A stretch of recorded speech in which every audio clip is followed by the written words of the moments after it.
Vivências. Não são lidas, não são contadas, são experimentadas. Vivências. Na Rádio Mais, com Armindo Laureano.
Bom dia, cá estamos então para a primeira edição deste segundo mês do ano, mês de fevereiro, hoje dia 6 de fevereiro de 2013, aqui no programa Vivências com Armindo Laureano. Abrimos com a música Candinha de David Zé, música escolhida pelo meu convidado de hoje e que vou já cumprimentá-lo.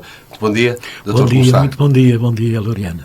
Bem-vindo ao nosso programa. É um prazer muito grande e com esta abertura o programa fica garantido porque a inspiração da equipa oferecer-nos uma abertura espetacular. David Zé. Esta música faz recuar no tempo. Boa de se ouvir. São das músicas que são eternas. Porque a música de David Zé tem mais de 30 anos, seguramente. E ela continua atual.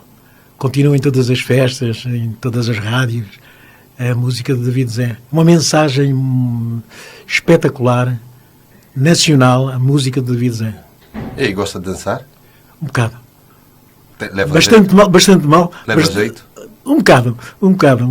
São poucos os angolanos que não dão um jeitozinho na dança, não é? Mas eu vi uma vez a dançar com a sua esposa, acho que foi no aniversário da sua filha, foi no aniversário da Patrícia. E vi que uma dupla, sim senhor. Uma dupla razoável. Razoável. Pois para quem já conhece, para ver aqui pela voz do meu convidado hoje é o juiz, conselheiro jubilado, Dr. Neto de Miranda. É o convidado de hoje para o Vivências. E você já sabe que nós queremos saber a sua participação através de SMS, de mensagens que podem enviar para o 929 23 90 09. Repito, 929 23 90 09. Podem enviar mensagens de carinho, de afeto e de respeito para com o meu convidado, juiz, conselheiro jubilado, Dr. Neto de Miranda. E esta coisa que eu tenho, quando estava a dizer ao Jorge para anunciar, assim, Jorge perguntava, juiz, conselheiro jubilado, porque na magistratura não há reforma como é connosco, mas é a jubilação. A jubilação é o termo de uma atividade que se exerce no tempo, durante 40 anos, durante 30 anos, e quando se atinge com sucesso, digamos, sem punição, sem averbamentos negativos... Como é o seu caso? Exatamente. É. O conselheiro, o juiz conselheiro, ele é jubilado. Jubilado vem de júbilo, de alegria, de sucesso. E é importante para a carreira de um magistrado que esteve 30, 40 anos a trabalhar e, no final, rematar a sua atividade com uma jubilação. Mas a sua atividade para por aí, ele está jubilado, gostaria de perceber, mas ainda é solicitado. Temos poucos jubilados em Angola, muito poucos jubilados. Mas agora, nos últimos tempos, têm aparecido outros tantos jubilados, mais jubilados. E parece-me que é importante aproveitar os jubilados, porque os jubilados têm uma experiência grande acumulada e, a nível da jurisprudência, apesar de não serem já titulares de um órgão de soberania, mas eles podem ser, digamos, coadjutores das áreas mais importantes, que é o caso da inspeção. Os jubilados podem integrar a inspeção dos serviços da magistratura. Os jubilados têm uma experiência muito grande porque foram magistrados durante muitos anos, pois eles podem, efetivamente, levar para a magistratura exemplos e ajudar a que a justiça atinja um nível mais um nível mais acessível, digamos. Mais acessível para as populações. E com a experiência que tem, com certeza. Exatamente. É o aproveitamento dessa experiência. O aproveitamento dessa experiência é muito importante. Pois é, mas uma coisa, quando entrou para aqui para o estúdio, este cenário de estúdio já não é nada de novo para si. E vamos voltar nos tempos do Rádio Clube. Era com as rádios comunitárias. Eu estive no BIE, estive na Huila, no Rádio Clube da Huila, e depois terminei a minha carreira, entre aspas, no Rádio Clube do Kwanza Sul, onde fixei residência, onde me foi fixada a residência. Foi algo assim forçado, foi. Eu li. Exatamente. Mas por causa de uma história, isto ainda quando a PID lhe fixa a residência, mas na altura em que estava no BIE. De facto, foram momentos difíceis, não é? Porque eu era funcionário dos Serviços Geográficos e Cadastrais e, de repente, a PID começou a envolver-se na minha vida.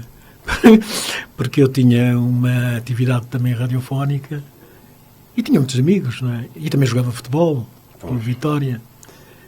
Apesar de não ser natural do BIE, eu era tratado como filho da terra. E a verdade é que isto não agradou a muitos indivíduos.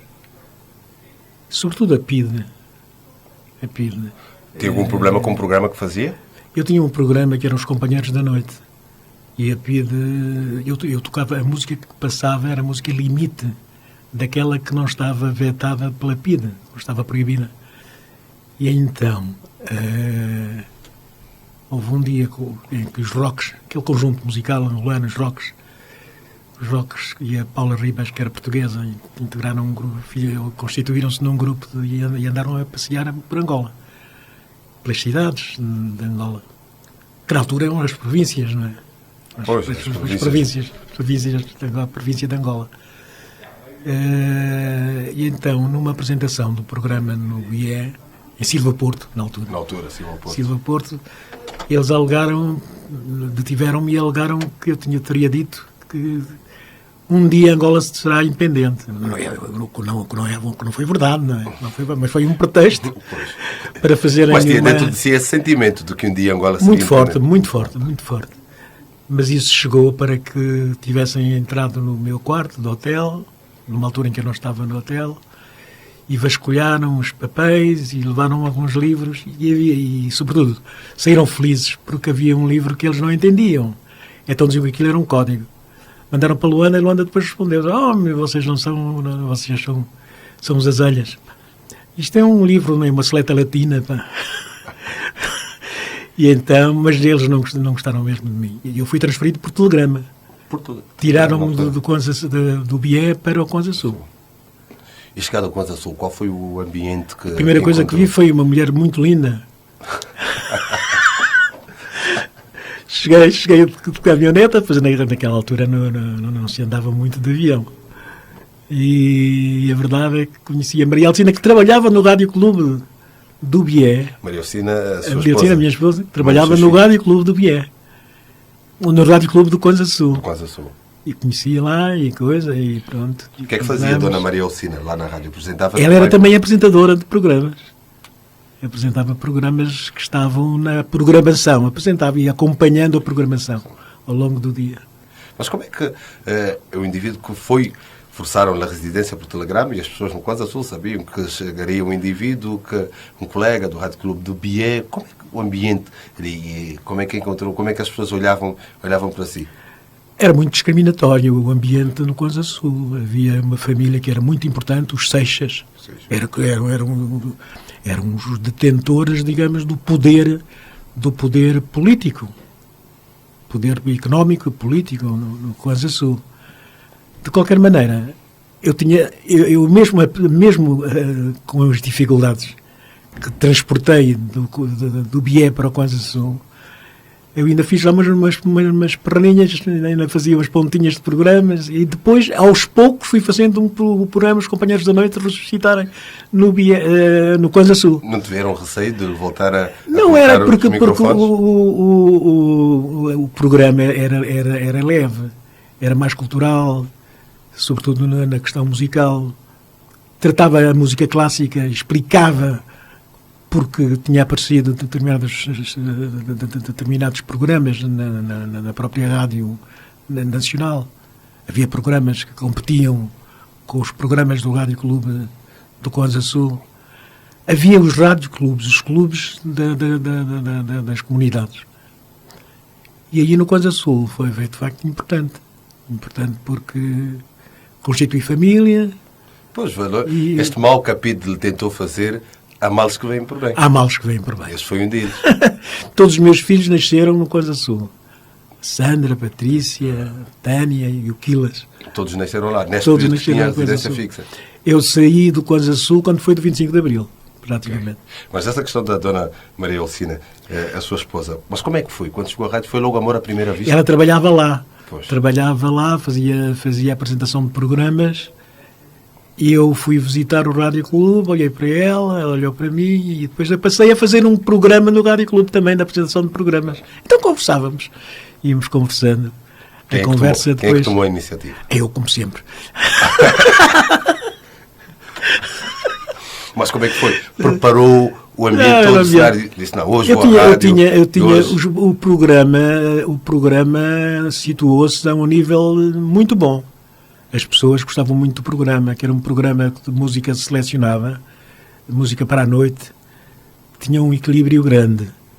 E então não foi difícil o programa ganhar uma audiência muito grande Conza Sul e mais na faixa litoral, na MIB, Santos na altura. Ouvia-se também o programa, Benguela, Lobito, apanhava a faixa. O programa era muito equilibrado. Era mesmo conhecido como Neto de Miranda? Era o apresentador? Era o Neto de Miranda. Só era tratado por Garrincha pelas pessoas que me conheciam no futebol. Vamos chegar a esta parte do futebol, mas agora eu quero saber esta coisa da senhora Dona Maria Alcina. Pois viu e depois como é que... Bem, depois foi aos pouquinhos. O pai da Maria Alcina opôs-se ao namoro. Era um homem esquisito, um homem português. Português. E deformado, sobretudo. Um homem deformado. Porque não aceitava o namoro com um negro. E levou o problema à família, e criou dificuldades. E nós tivemos de fugir para Luanda para casar. Fugiram por amor, viram? É verdade. E ela correu mesmo esse risco, afastou-se da família. É verdade. De forma que tudo se passou em Luanda, com alguns amigos que apoiaram, e a minha família, que estava de acordo, foi um meu pai, minha mãe. Da parte dela, sem consentimento da família dela. Ninguém apareceu no casamento dela. Apareceu uma prima que viveu muitos anos em Portugal e que estava cá, que na altura soube, não gostou nada da atitude assumida pelo pai da Maria Alcina, e acabei por casar com ela aqui, com os meus amigos a apoiarem-me. Isto em que ano? Que ano é que foi o casamento? 66, 67. Já tinha algum filho? Não, ainda não. Não tinha. E casaram aqui em Luanda? Casamos em Luanda, com a minha família a apoiar, com o David Zé a cantar, etc. O David Zé também. Com a música do David Zé, não é? Você que escolheu aqui a Candinha. Mas depois permanecem cá em Luanda. Permanecemos. Na altura já tinham depois levantado. voltei para o Bié, para o Conza Sul, não é? Voltou. Voltei para o Conza Sul, onde desenvolvi a minha atividade profissional, que eu era do Banco Comercial de Angola. Ao tempo. Pois. Mas continua a conciliar com a rádio. Gerente no banco e conciliei sempre com a rádio e com o futebol. E a dona Maria Alcina continuava na rádio? Continuava na rádio. Até que veio o 25 de Abril e aí as coisas complicaram-se muito para as rádios comunitárias, não é? Quer dizer, ficaram sem os apoios, precisavam, porque grande parte dessas rádios comunitárias eram orientadas por portugueses, não é? Naturais de Portugal, não é? Alguns deles angolanos, mas a maioria portugueses. E essas rádios comunitárias caíram quase todas. Todas, pode-se dizer. Hoje não há uma rádio comunitária, propriamente, né? Que tenha sobrado. Umas duraram mais tempo, mas o desfecho foi radical e geral. Eu gostaria que Angola voltasse a ter as rádios comunitárias. Porque elas podem ter um papel social, cultural, importante. E mobilizarem a sociedade civil para determinadas atividades, né? Sociais, culturais. Sim, muita coisa que pode ser feito através dessa... Voltar os tempos dos rádios clubes. Dos rádios clubes, essas rádios comunitárias. Fazem sentido. Mas olha aqui uma coisa, doutor, que eu bem podia... uma coisa, como é que gosta que o tratem? Doutor, senhor juiz, pai, avô... As pessoas que me conhecem há muitos anos... As pessoas que me conhecem há muitos anos do meu tempo tratam-me por Garrincha. As pessoas que me conhecem há menos tempo tratam-me por Neto Miranda. As pessoas com quem trabalho diretamente tratam-me por Dr. Neto Miranda. Mas eu aceito todos os tratamentos, desde que não sejam ofensivos. Porque, olha, hoje, se não fossem essas partidas que o destino tem-lhe colocado, eu estaria aqui a entrevistar um padre, que é um bispo. É verdade. Pois, a sua passagem pelo seminário. Eu tive 10 anos no seminário de Luanda. Entrei no primeiro ano, fiz o curso da filosofia, 5 anos de preparatórios, depois mais 3, 4 anos de filosofia. Esperava-se que eu fosse padre. E dizia-se que seria o primeiro padre natural de Luanda. Curiosamente, eu estava no seminário, diz que os padres eram naturais do Bambo, do Conza Norte, de Malange, mas não havia padres naturais de Luanda. E eu era daqueles que se estava a preparar para ser um dos primeiros padres natural de Luanda. Mas quem o colocou? Foi a sua família? Eu fui para o seminário porque eu estudava na escola primária da Dona Gandra de Oliveira, era uma senhora muito religiosa, muito conhecida no colégio familiar. E essa senhora é que me orientou no sentido de ir para o seminário. Ela era muito religiosa. E os seus pais? Meus pais também estiveram de acordo. Eu entrei para o seminário com 12 anos. Saí com 20, 21. Fui para o exército, fui mobilizado. Depois, quando saí do seminário, fui mobilizado. Foi a tropa então que fez? A tropa é que me mobilizou. Se não fosse a tropa, hoje teríamos... O percurso da minha vida talvez fosse outro, não é? Pois, mas também não teríamos a Patrícia, não teríamos a Sandra, a Tânia, nem o Aquilas, nem a sua esposa. Pois. Mas há coisas que vale a pena. E hoje, costuma ir à igreja? Sim, eu sou uma pessoa religiosa, não é? Embora não tenha uma atividade muito frequente, mas tenho sentimentos religiosos profundos. Sobretudo com os sentimentos bíblicos, do direito às pessoas, do respeito,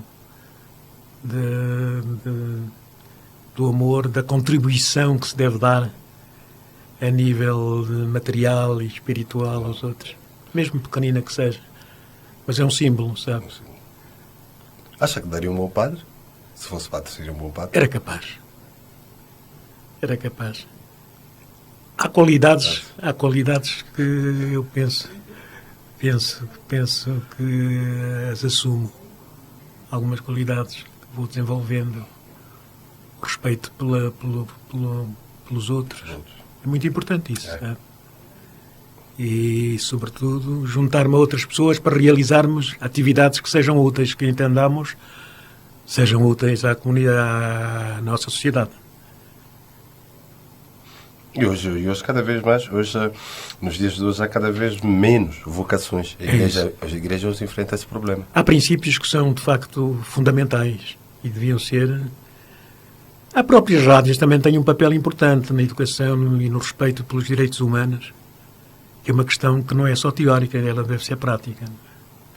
E as nossas sociedades que estão debilitadas, sobretudo porque saem de uma guerra, elas precisam de ser acarinhadas e serem tratadas com muito respeito, o que nem sempre se verifica.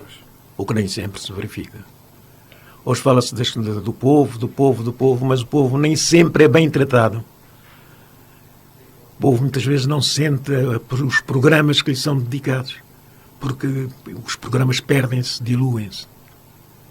E nós precisávamos, quando se fala de uma rádio comunitária, é um veículo importante para que esses direitos humanos sejam respeitados e sejam protegidos. A comunicação social tem um papel de peso muito grande. Muito grande. Este papel é que muitas vezes é pouco tido em conta, não é?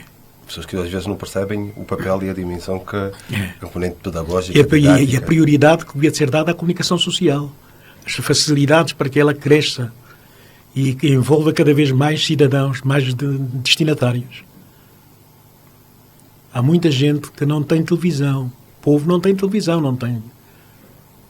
Então, sobretudo no interior do país, a rádio é uma espécie de comunicação permanente. Pois, eu imagino essas pessoas que vivem nessas zonas suburbanas, a dificuldade do acesso à água. Exato, exatamente. O senhor mesmo próprio me disse, claro. Vive aqui nesta zona, na Nova Vida, e está há 6 meses sem água. Não tenho água, eu gasto $200 por semana. $200 por semana para pôr água, para ter umas plantas. Não entendo o que se passa. No entanto, tiram água lá da zona. Há uns tanques e há uns carros que aparecem de manhãzinha e levam-nos a água. Aqui mesmo Nova Vida. Na Nova Vida. Não sei o que se passa, mas a verdade é que é violento um cidadão ter que gastar um tanque de água por semana porque o serviço social não funciona. Eu espero bem que essa lacuna seja corrigida. É verdade. O que é que acha que é o papel da sua geração no futuro do país? A nossa geração foi muito sofrida. É a geração que sofreu prisão, conflitos com as autoridades políticas coloniais, de que ficou muita gente pelo caminho. Eu penso que foi a semente que germinou. Eu conheci poucos angolanos que fossem contra uma independência. Conheci poucos. E a própria PIDE mobilizava angolanos para o trabalho que lhes interessava, e esses angolanos eram conhecidos e apontados a dedo. E muitos tiveram que recuar nessa sua prática nociva ao futuro de Angola. Portanto, no meu tempo, eu fui morador do Botafogo, quando jovem, e aquele ambiente todo que nos rodeava era tudo para um futuro. A palavra era: o futuro vai ser nosso. Botafogo, onde é que... Botafogo, ali no Rangel. No Rangel. Perto do Poeira, né? do chefe de posto de Poeira.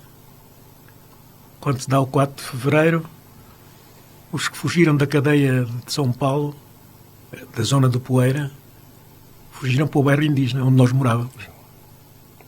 Muitos se refugiaram e conseguiram, digamos, sair da captura que se estava a fazer. Conseguiram ludibriar as autoridades policiais coloniais. E a sua geração é a geração que iniciou a luta armada, a geração que conquistou a independência. É verdade. É verdade. E acha, doutora, que essa sua geração está preparada para passar o testemunho? Ou acha que a minha geração, a geração que vem depois da sua, também está preparada para receber esse testemunho? Eu penso que não podemos dizer que já há vitórias neste momento. Digamos, sobretudo a juventude, tem que se lhe dizer, e aí as rádios comunitárias fariam sentido, dizer que o seu papel não está ainda iniciado verdadeiramente. A juventude, uma parte dela está alienada-se, e nesse processo de alienação os valores patrióticos ficam relegados a planos secundários. Seria interessante ver a juventude mais organizada, não tanto com bandeiras, mas sobretudo com atitudes, com gestos, o respeito pelos direitos humanos, o respeito pelos símbolos patrióticos e trabalho comunitário. Gostaríamos de ver. Esse será o maior testemunho que a juventude angolana pode neste momento assumir e pode oferecer aos outros povos, no sentido de que em Angola está a germinar uma nova geração que recebeu testemunho e que está a tratá-lo. Esse testemunho está a ser ampliado, está a ser conhecido por aqueles que não o conhecem. Os grandes objetivos nacionais devem ser protegidos. A Constituição deve ser respeitada, protegida e exercitada.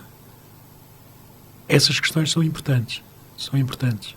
Fica-se com a ideia de que a juventude está a ser alienada. Fica-se com essa ideia muitas vezes. É triste. Não é nada confortável. Não é nada confortável. Pois é.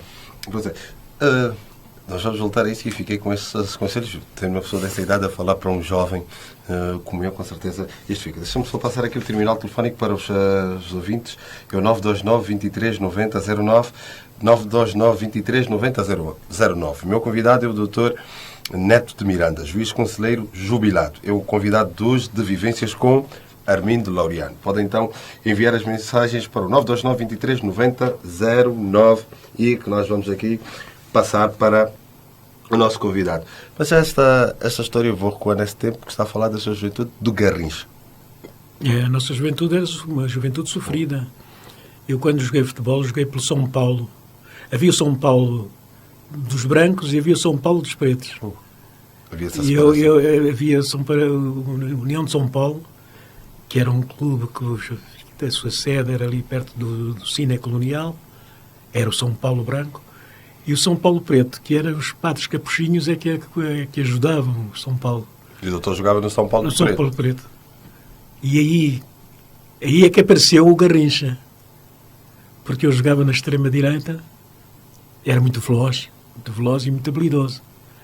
E fazia fintas, como fazia o Garrincha do Brasil. Né? E daí fiquei a chamar Garrincha. Joguei no São Paulo e depois joguei pelo Atlético de Luanda, que também era um ambiente social específico.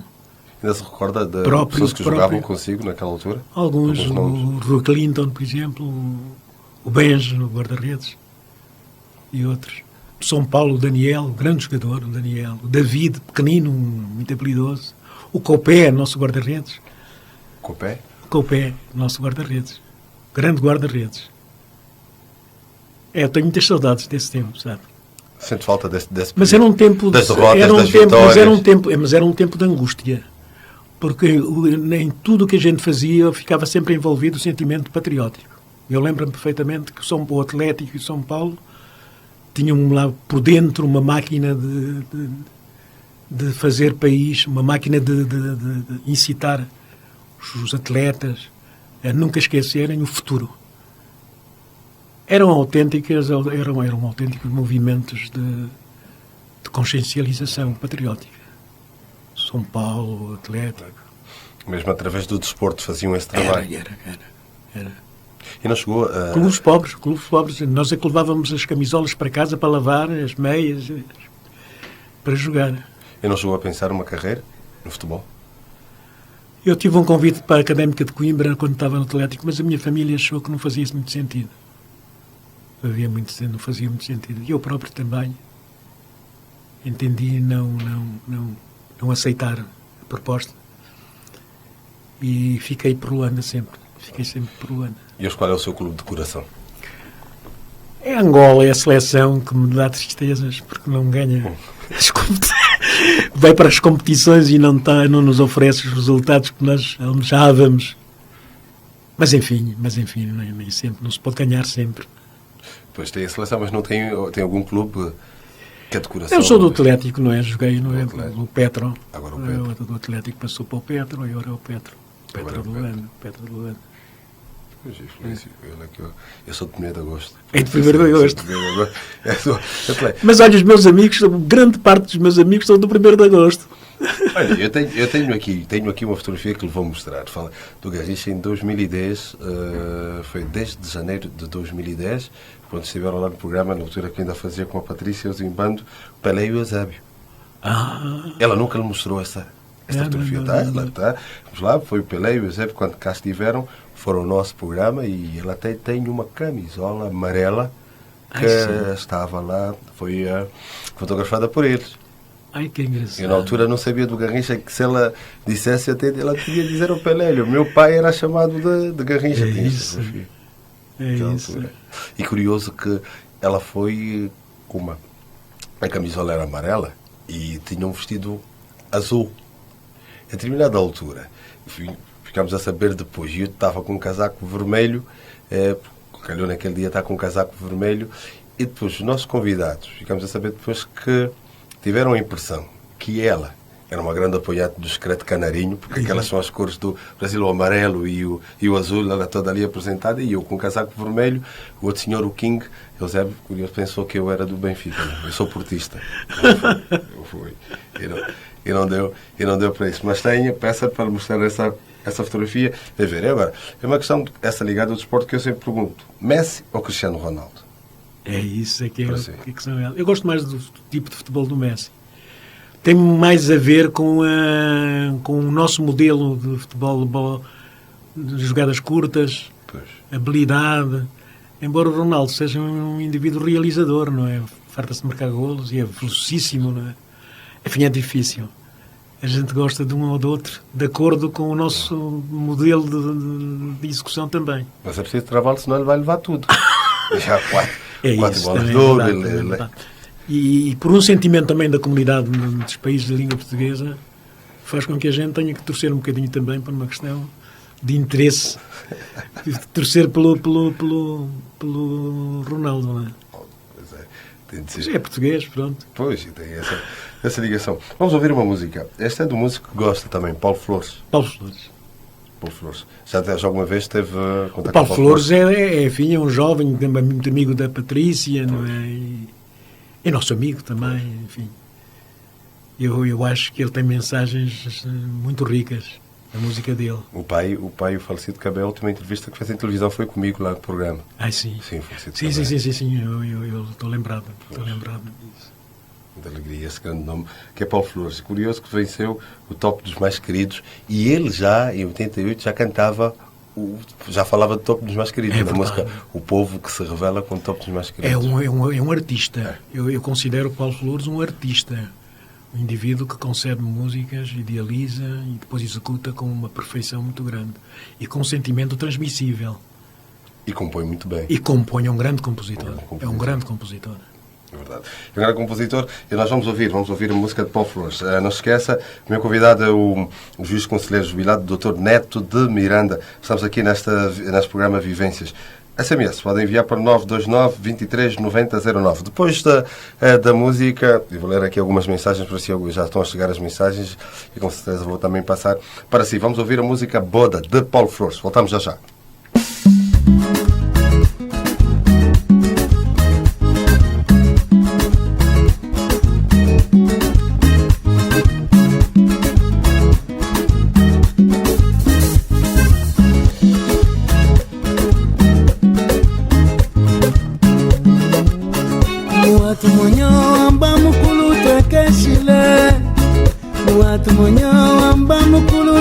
Chile.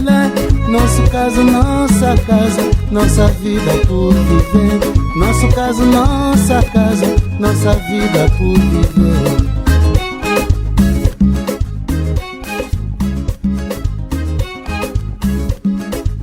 Oh, amada mulher, se eu te pudesse explicar meu ser. Amada mulher, se eu te pudesse explicar meu ser. Vem dos lenços coloridos, carrapitos por fazer. Carrapitos pequenitos como aqueles que vovô fazia. E a Gina só trançava quem sorria, mas no fundo eu sei que doía. Nem toda miss casa, nem todo ferro é brasa, nem toda gorda é boda, nem todo veneno é cobra, nem a palma da tua mão. Nem todo bicho arde, nem toda distância invade, nem todo rico rouba, nem todo o resto é sobra. Nem a cara da minha mãe. Embriagado poeta que fala de amor na sanzala. Embriagado poeta que fala de amor na sanzala. Você fala, ninguém escuta, você cala, te pergunta. Você fala, ninguém escuta, você cala, te pergunta. O canuco na magoela se pendura. Ela diz que te ama, ela jura. Nem toda miss casa, nem todo ferro é brasa, nem toda gorda é boda, nem todo veneno é cobra, nem a palma da tua mão. Nem todo bicho, nem todo bicho, nem todo bicho.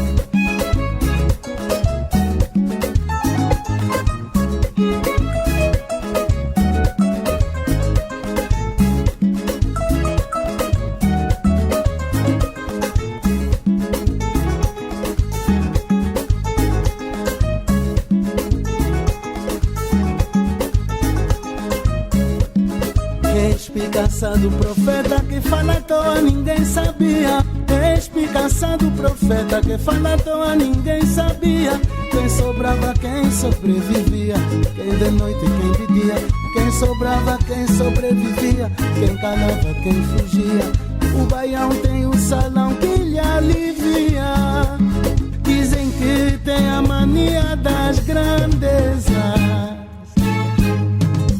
Nem toda miss casa, nem todo ferro é brasa, nem toda gorda é boda, nem todo veneno é cobra, nem a palma da tua mão.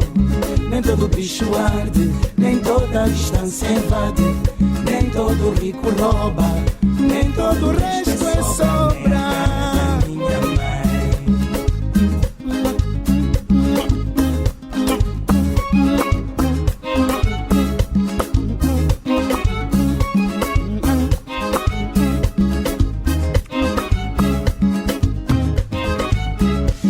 Spaiod, meu grande amor, acabou metendo tentação. As coisas agora já tá demais. Só encontrei uma amiga pronta pra fazer intriga. Acabou batendo na minha porta, senão não tem remédio pra afrontar. Spaiod, meu grande amor, acabou metendo tentação. Vivências. Não são lidas, não são contadas, são experimentadas. Vivências. Na Rádio Mais, com Armindo Laureano. 99.1 Rádio Mais. Luanda. Um telemóvel! Roberto, o que é que tu fizeste? No mês dos namorados Unitel são boas razões para oferecer um telemóvel a quem mais gostas. Na compra do Nokia 700 por 35 mil kwanzas, oferta do Nokia 1280. E na compra do Unitel Android 2 por 14 mil kwanzas, oferta do Unitel Laranjinha 2. Unitel, o próximo mais próximo. Para o Dia dos Namorados, prefira a melhor opção. Desfrute de um jantar romântico com pratos deliciosos no aldeamento turístico Calor Tropical. Ambiente requintado e com música ao vivo. Sorteio de uma viagem a São Tomé e Príncipe com todas as despesas pagas para o casal. Não deixe para depois. Faça já a sua reserva na recepção do Calor Tropical ou pelo telemóvel 936 754443. Calor Tropical. O local ideal para viver o seu Dia dos Namorados. Com a Céus de África Limitada, os seus problemas têm solução. A Céus de África é uma empresa vocacionada para prestação de serviços. Tratamos e fazemos entrega de documentos, encomendas e cargas de pequeno porte. Os nossos motoboys tratam de tudo. Estamos no município de Belas, bairro Benfica, na Rua 2, casa número 27. Telefones 919 200 233 e 912 269 433. Ou procure-nos no Facebook. 99.1 Rádio Mais. Luanda. Se os seus desejos para 2013 foram mais segurança na estrada, poupar mais conforto, menos preocupações, mais agilidade e mais diversão no trânsito, a Toyota de Angola vai ajudá-lo e por isso baixou o preço do Yaris. Agarre já o seu Toyota Yaris Hatchback por apenas $19.800 e tenha um ano em grande na Toyota de Angola, o seu Ondjango. África, o continente do futuro. 5 países ligados por uma só língua e desde 2009 ainda mais unidos por uma nova ferramenta de trabalho. O Legis Palop disponibiliza ao público toda a legislação, jurisprudência e doutrina dos Palop. É simples e online. Vá a www.legis-palop.org/bd. Basta um clique para aceder integralmente a cerca de 50 mil registros. Atualizado diariamente, o Legis Palop é informação e conhecimento ao alcance de todos. Legis Palop, naturalmente juntos, há mais de 3 anos. ISEA, Instituto Superior Politécnico Internacional de Angola. Licenciatura em Ciências de Saúde, Enfermagem, Análises Clínicas e Saúde Pública, Ciências Farmacêuticas, Fisioterapia, Gestão Hospitalar, Medicina Dentária e Nutrição. O ISEA tem ainda curso de Engenharia de Informática, Arquitetura e Urbanismo, Engenharia Audiovisual e Cinema e Engenharia em Agronomia. Licenciatura em Ciências Sociais e Humanas, curso de Direito, Ciências Políticas e Relações Internacionais, Gestão Bancária e Seguros, Gestão de Recursos Humanos e Marketing, Comunicação Social e Imagens e muito mais. O ISEA oferece formação com qualidade e rigor e prima pela excelência na transferência de conhecimentos, laboratórios modernos e uma biblioteca altamente apetrechada. No ISEA, o seu certificado tem equivalência e o reconhecimento internacional. Estamos na Via Expressa Benfica, a 3 km do antigo controle. Telefone 938 859 412. Venha ao ISEA. Tudo aqui é bem melhor e o preço é baixo. Toma, amor. Um telemóvel. Gostaste? Roberto, o que é que tu fizeste? Eu? Tu arriscaste o meu carro? Não. Deixaste fugir o meu cão? Não. Não queres conhecer os meus cotas? No mês dos namorados Unitel são há boas razões para oferecer um telemóvel a quem mais gostas. Na compra de um Huawei U8150 por 25 mil kwanzas, oferta de um Huawei G2101. E na compra de um Samsung Ancião Cupido por 9 mil kwanzas, oferta de um Samsung E1205T. Unitel, o próximo mais próximo. Vivências. Não são lidas. Não são contadas. São experimentadas. Vivências. Na Rádio Mais, com Armindo Laureano. Já estamos de volta então para a última hora deste nosso e vosso programa Vivências com Armindo Laureano. Meu convidado é o juiz, conselheiro jubilado, Dr. Neto de Miranda. E pode enviar SMS para 929 23 9009. 929 23 9009. É o meu convidado de hoje na 13ª edição do programa Vivências com Armindo Laureano. Aqui estamos. Eles continuam. Olha, doutor, de SMS aqui um que diz: bom dia, Armindo Laureano. Eu conheço o Dr. Neto Miranda na Igreja de Jesus, na Sé Catedral de Luanda. Eu fui selecionado para ensaiar o casamento da filha. É um homem muito simples. Saudações dos acólitos Monteiro e Flávio. É verdade. Casamento que filha sua? Da Tânia. Foi da Tânia, mais velha? Da Tânia. Não, da mais nova. Ah, da mais nova. A mais velha é Sandra. Pois é, Sandra. Sandra Patrícia, Tânia e Quilas. Pois. O Emanuel. Aqui está. E eles foram, de facto, houve uns ensaios em que eu participei, aquele cerimonial do casamento católico, e eles foram, de facto, Monteiro e o outro, foram os ensaístas, digamos, os homens que iam orientando a movimentação daquilo que poderia, daquilo que veio a ser depois a cerimónia de casamento. Eram os ensaios. Ensaios, aquela Eram coisa. Os ensaios. Há alguém que uma vez me chamou a atenção para um facto de que, quando há um casamento na igreja, a noiva vem acompanhada do pai, né? É o pai que faz a entrega. E essa pessoa desde o momento em que me falou disso, eu passei a prestar atenção. É que a igreja, as pessoas na igreja ficam todas a olhar para a noiva, porque a noiva é a mulher mais bonita daquele dia, está toda bonita, mas ele pediu-me para começar a olhar para o pai da noiva, porque cada passo que dá a olhar, porque aquele momento está a passar, está a fazer a passar testemunho, está a entregar a filha. E foi esse sentimento que esses jovens, que são jovens, ressaltaram e chamaram a atenção. O papel do pai no casamento. No casamento, a entrega que o pai faz, a transferência que o pai faz da filha para o futuro marido. Isso foi muito... Isso foi interessante. São passos muito cadenciados. É um momento... O senhor que tem 3 não, filhos... E este ensaio não foi um ensaio único, foram 3 ou 4 ensaios. Pois. Em que estávamos lá todos a fazer uma representação daquilo que seria o ato que depois se consumou, né? O ato que depois se realizou, que se efetivou. E há sempre uma curiosidade. Os pais, normalmente, quando entregam as filhas, o pai, quando entrega a noiva, dá sempre uma palavrinha com o futuro genro. Normalmente, o que é que se diz nessa... Recebe e respeita. Eu meti mais qualquer coisa, que depois o noivo começou a rir-se. Se não te portares bem, vais para a cadeia. Olha que é filha de um magistrado. Estar casado com a filha de um juiz, sempre precisa ter cuidado. Mas aplicar também aí o seu sentido de humor. Claro. Mas essa coisa toda de ser um homem que durante muito tempo viveu só com mulheres. A sua esposa, a Sandra, a Patrícia, a Tânia, antes da chegada do Quilas. É isso, mas é mesmo. Pois, durante muito tempo era o homem da e cresceram todos os meus filhos cresceram dentro de determinados padrões absolutamente inalienáveis. Princípios. A minha maior glória neste momento é ter a Sandra, a Patrícia, a Tânia e o Quilas a crescerem bem, a terem os seus filhos também e a serem pessoas que não me trazem desgostos. Tem orgulho dos seus filhos? Um orgulho muito grande. Pela humildade que sentem, pela simplicidade e pela ajuda que normalmente transmitem às pessoas com quem lidam.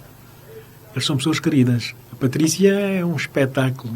Pois. Aliás, vocês tinham um programa que era também do melhor que se fazia em Luanda em termos de televisão. Os Zimbabwe. Bons tempos. Com aquela equipa. Bons tempos.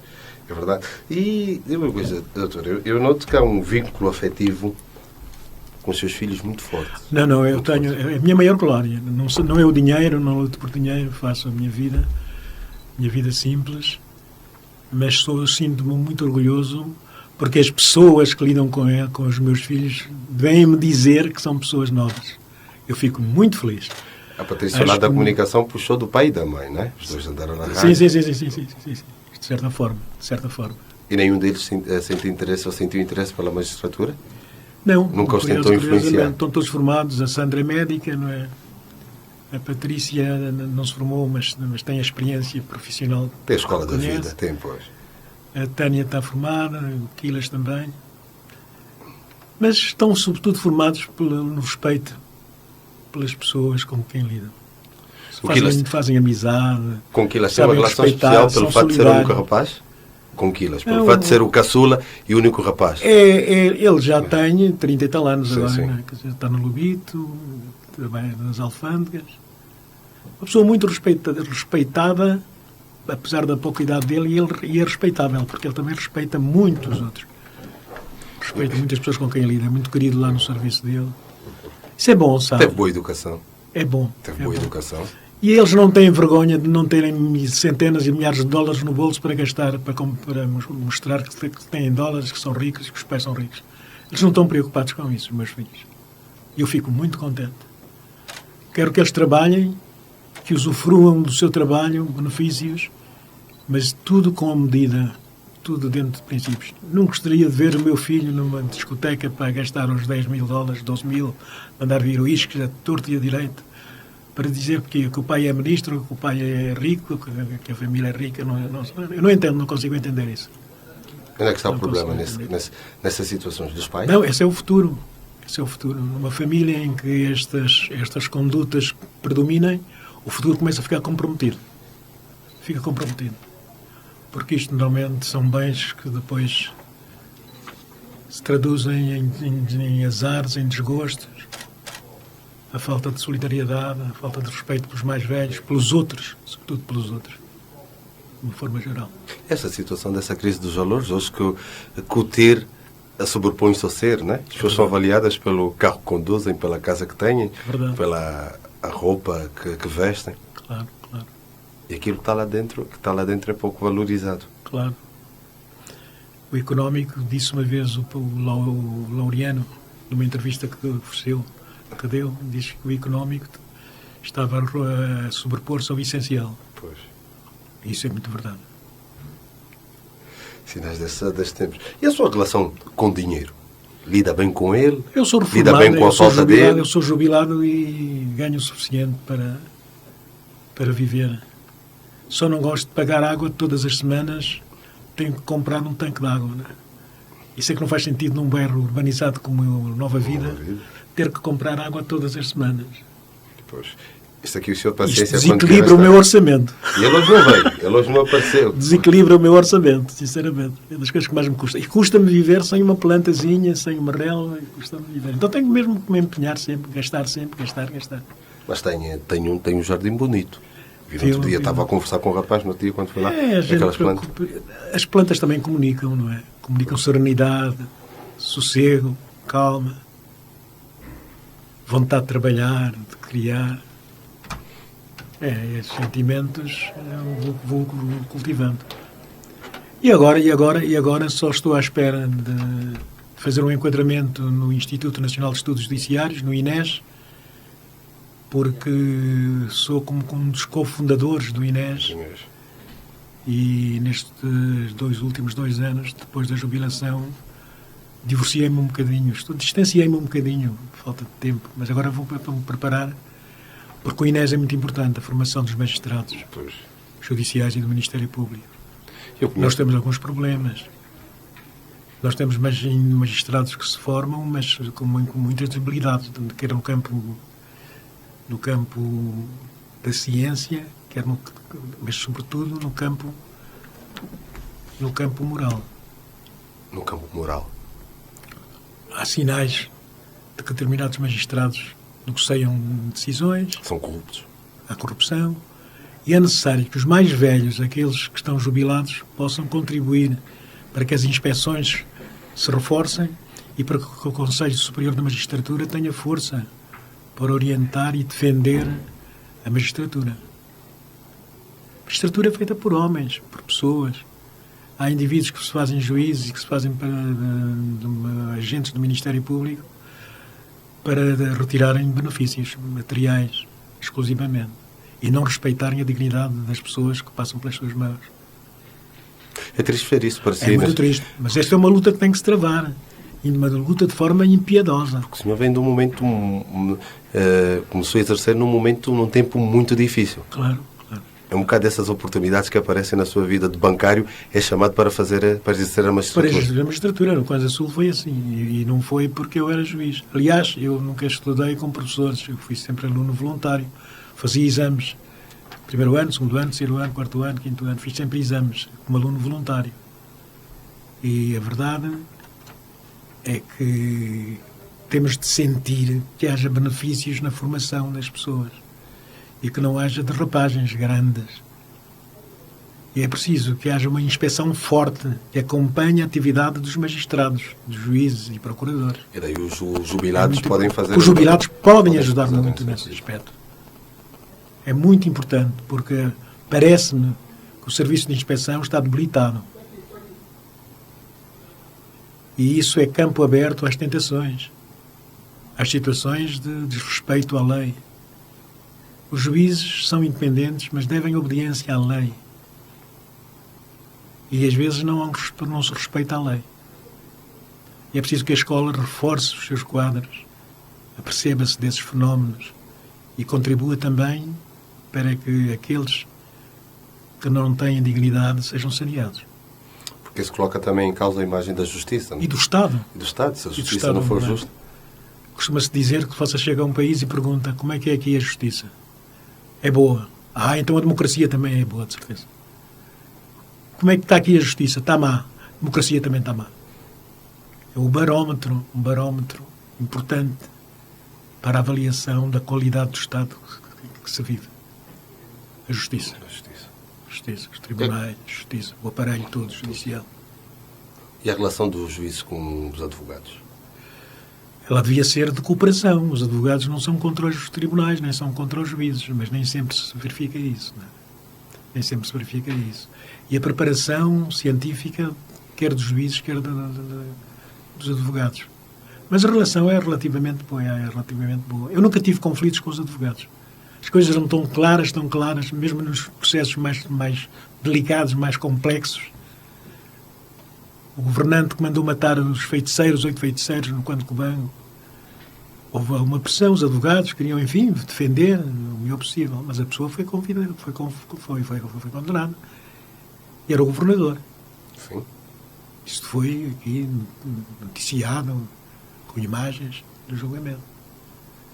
E os senhores da UNITA que estavam presos e que foram soltos por um despacho do senhor juiz. E até começou-se a dizer que agora parece que estamos a começar uma época nova. Não era uma época nova, era apenas a aplicação da lei e do direito. Os juízes não podem ter medo, os juízes devem obediência à lei. Eles jogam em nome do povo. Jogam em nome do povo, não podem ter medo do povo. Porque foi a população que os colocou na magistratura, como magistrados. Mas houve períodos, pelo menos o período do conflito armado, que nem sempre era muito fácil tomar essas decisões, porque a verdadeira separação de poderes na prática quase não existia. Sim. Era muito Não, difícil. é um conflito, e é um eterno conflito entre magistraturas e o poder político em muitas partes do mundo. Em muitas partes do mundo. Porque a necessidade de haver órgãos independentes que respeitem a Constituição apenas e a lei, nem toda a gente está de acordo com isso. Mesmo aqueles que dizem que deve ser assim. Na prática, negam esse princípio. Não colaboram. Não cooperam. E este nosso povo precisa de uma justiça célere e de qualidade. E justa. E justa, sobretudo justa. Justiça que seja justa. E é a população que também vai julgando os juízes. A população sabe. A gente vai às províncias e pergunta como é que foi isso aqui, como é que tem sido aqui os magistrados, prestígio. Prestígio não é porque tenham dinheiro, prestígio não é porque tenham muitos carros e muitas mulheres. Prestígio é que a justiça seja bem administrada. Bem aplicada. Bem aplicada. E que mesmo aqueles que sejam condenados se sintam justiçados.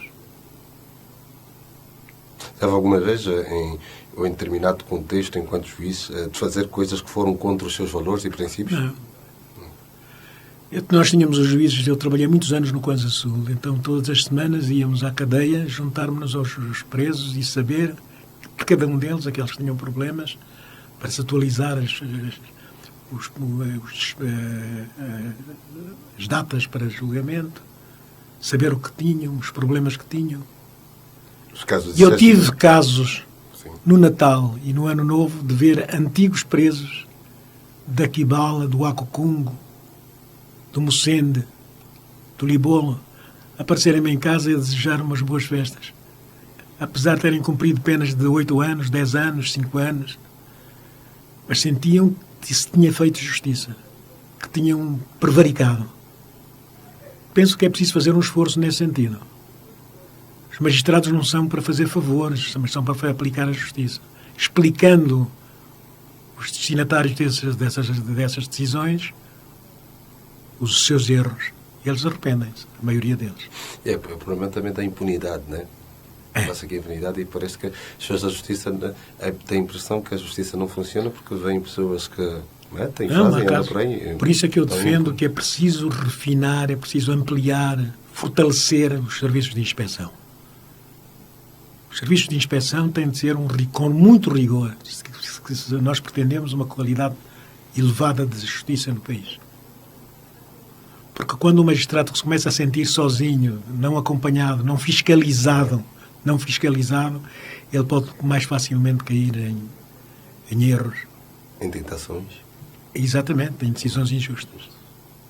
O senhor tem até a responsabilidade de ter sido das pessoas que criou os tribunais municipais no Coisa Sul. Aqui em Luanda trabalhamos nestas estruturas de se ampliar a rede de tribunais, e no Coisa Sul fizemos um trabalho muito importante, porque não havia tribunais municipais. Depois do 25 de Abril, fomos dos primeiros da província de Angola a criar tribunais no Acocungo, criamos tribunal na Quibala, na Gabela, no Lombuim. Isso foi muito apreciado pelo Ministério da Justiça. O Dr. Diógenes Boavida acompanhou de perto também essa nossa atividade. Era o ministro da altura. Era ministro da Justiça. Na altura. Foi muito apreciado pela comunidade também, os habitantes de Coisa Sul. Havia processos que as pessoas, casos que se passavam no Acocungo, que tinham que ir até ao SUMB para serem decididos, casos simples. Então, foi possível instalar lá um tribunal. Quibala, o Acocungo, Ribolo. Foi bom. Por isso é que, não sei se foi por isso, mas o louvor que recebi, que está publicado no Diário da República, do Governo do Coisa Sul, foi graças a esse trabalho, a esse empenho. Eu sinto-me jubilado, mas sossegado. Muito sossegado. Muito sossegado. Muito sossegado. Durmo bem. Graças a Deus. E aceitou esse desafio, esta missão, porque era funcionário do Banco Comercial. Depois de 25 de Abril não havia o juízo e o senhor é verdade. É chamado para... Os portugueses foram-se embora, os magistrados portugueses foram-se embora, e o Estado precisava de mobilizar gente para julgar. Foi buscar antigos funcionários, escrivães, com alguma experiência, para assumirem o papel, para assumirem a chefia dos tribunais. Mas uma questão muito importante é que eles souberam desempenhar-se melhor do que se esperava. E eu não era escrivão, mas foram ao tribunal, ao serviço, ao banco, pedirem-me para integrar também esta equipa. Porque, enfim, acho que reconheceram alguma virtude, algum sentido de justiça, digamos, social. Disseram que era um homem de bom senso e respeitado na sociedade. E então fiquei ligado ao Ministério da Justiça e cheguei a acumular banco e justiça. Até que depois passei só para a justiça. E aí começou a minha carreira. Depois matriculei-me na faculdade, vinha fazer exames. Cá em Luanda, vinha de Coisa Sul, fazia exames e acabei a minha licenciatura. A minha licenciatura assim como aluno voluntário. Não é? E tinha o problema de falta de juízes, não é? Porque tinham ido embora. Exato, o país todo. Ficaram muito poucos juízes portugueses, 2 ou 3. E até se falava, nessa altura, houve uma proposta no sentido de se contratar juízes portugueses. Naquela altura. E foi o Dr. Diógenes Boavida que se opôs, dizendo que eram órgãos, os tribunais eram órgãos de soberania e esses exercícios só podiam ser entregue a angolanos. Foi muito importante também essa decisão. Foi histórica. E corajosa também. É verdade, foi histórica. Não havia juízes. E a proposta era no sentido de que a justiça estava a correr riscos de não ser devidamente aplicada. E o Dr. Diógenes foi contra essa ideia de se contratarem juízes estrangeiros. Foi uma medida oportuna. E hoje está tudo entregue aos magistrados, estão todos formados. Agora é qualidade. Pois. Está pela qualidade. Da qualidade da justiça que se administra. A quantidade nem sempre está associada à qualidade. Pois não. E com os juízes os erros podem ser fatais. Claro, depois não há mais recursos. Não há recursos. Um erro de um juiz havendo recurso, há decisões que têm recurso, podem ser salvas, mas há decisões que não têm recurso, ou porque as pessoas não recorreram, ou porque não era suscetível de recurso. E há pessoas que se sentem lesadas por más decisões. Talvez nem sempre tenham razão, mas há casos em que efetivamente têm razão. E, doutor, e as condições de trabalho dos juízes? É também uma situação que precisa ser abordada. Está-se a melhorar. Ainda agora o Ministro da Justiça está a andar pelo país a ampliar a rede, a cobertura dos tribunais, e aí está, nas províncias, a criar mais tribunais municipais Isso é importante. A justiça deve ir onde estão as comunidades e não as comunidades à procura da justiça. Pois, porque os juízes às vezes queixam-se também têm muitos casos para julgar. É. Às vezes nem têm condições para trabalhar, para fazer... E havendo a cobertura municipal, muitos dos casos ficam no município, porque são julgados lá, o juiz fica lá, trabalha lá. Porque temos poucos tribunais municipais. Só agora é que se estão a expandir. Só agora é que se está a fazer a cobertura no país dos tribunais municipais. E é importante. Os tribunais municipais podem resolver muitos problemas. É preciso que tenham qualidade e credibilidade. Os tribunais têm de ter credibilidade. Há países em que, quando se fala de um tribunal, não te metas nisso. Os tribunais, os juízes, não são bons.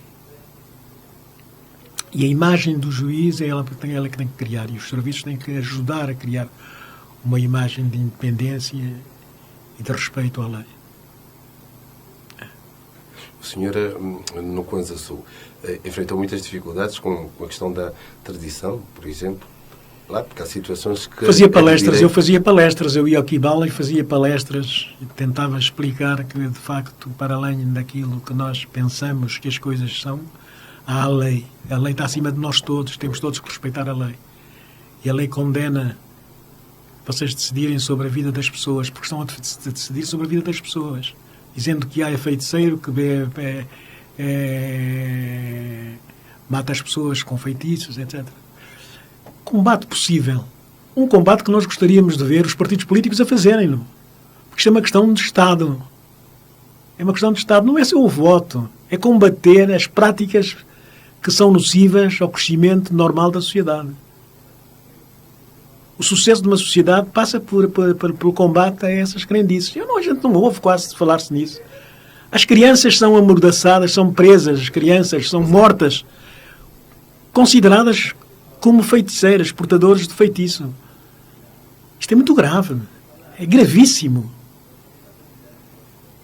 Crianças que têm que ser retiradas da casa dos pais, escondidas, para não serem mortas. Esses problemas são problemas diários que nós devíamos todos os dias tocar nesses assuntos e estreitarmos cada vez mais a organização que está contra esses crimes. Há crianças que estão a ser retiradas do seio da família, escondidas para não serem abatidas. Isto é gravíssimo. É gravíssimo. Isso não se resolve ao nível de uma família, se resolve-se ao nível da comunidade. A comunidade não pode consentir. E é preciso tratar a comunidade no sentido dela aceitar e defender a luta a favor das crianças inocentes. Pois o problema também depois é criar os mecanismos. Veja o caso da violência doméstica, não é? A lei da violência doméstica. O trabalho ideológico, Laureano, o trabalho ideológico é um trabalho que tem que se fazer diariamente. Pelas rádios comunitárias, pelos partidos políticos, pela sociedade. É um trabalho. E uma parte ou outra acabará vencedora. Ou pelo menos pode-se diminuir substancialmente o grau e o nível, a quantidade e a qualidade dessas decisões, dessas práticas, que são práticas perigosas. O indivíduo chega a uma idade começa a ser considerado pela própria família como um homem, como um bruxo. Um bruxo, um feiticeiro, pois. Um avô ser o feiticeiro dos filhos. Isto é uma coisa absolutamente incrível. Batem, matam até. É verdade. É verdade. Estas questões têm que ser diariamente bloqueadas, essas práticas bloqueadas. Estas questões têm de ser discutidas diariamente, socialmente. Por isso é que se dizia que uma comunidade que não tenha uma sociedade civil ativa corre o risco de ser envolvida neste ambiente, digamos, de crenças e de práticas criminosas. Doutora, eu convido hoje, no dia 6, um dia depois do terceiro aniversário da promulgação da Constituição. Foi a 5 de fevereiro de 2010. Uma vez, na conversa que tive, na preparação desse programa, disse-me que a expressão é sua, os juízes não são independentes porque devem obediência à lei. A única que é independente é a Constituição. É isso, é a lei fundamental, é a lei-mãe. Não há lei nenhuma que possa contrariar os princípios constitucionais. Elas são absolutamente... É a lei que padroniza todo o pacote legislativo de um Estado. É a lei constitucional. Que devia ser entregue aos alunos já com certo nível académico, uma Constituiçãozinha, passar, entregar. Estes trabalhos têm que ser feitos. Porque é uma espécie de Bíblia do Estado. Eu ontem, quando eu via o Ministro do Estado e chefe da Casa Civil da Presidência da República, o Dr. Dias da Costa, a defender uma maior divulgação da Constituição, dizia ele que a Constituição deve ser preservada, respeitada e divulgada para que os cidadãos conheçam os seus direitos e deveres. E o meu pensamento, doutor, a semana passada já não tinha... Os direitos fundamentais estão na Constituição e é preciso que a comunidade toda, cada cidadão, se aperceba desses direitos. A Constituição é um livrinho que deve estar em cada casa, em cada residência. Há pessoas que têm a sua Bíblia porque é uma crença religiosa. A Constituição, a gente tem por ser uma garantia da nossa sobrevivência como cidadãos. E as rádios comunitárias podem ajudar, podem contribuir para a divulgação da lei fundamental do Estado, que é a Constituição. Uma coisa, doutor. Sinceramente, o que é que exercer a magistratura lhe ensinou sobre si mesmo? O exercício da magistratura torna um homem permanentemente chamado à justiça e aquilo que se fazem aos outros.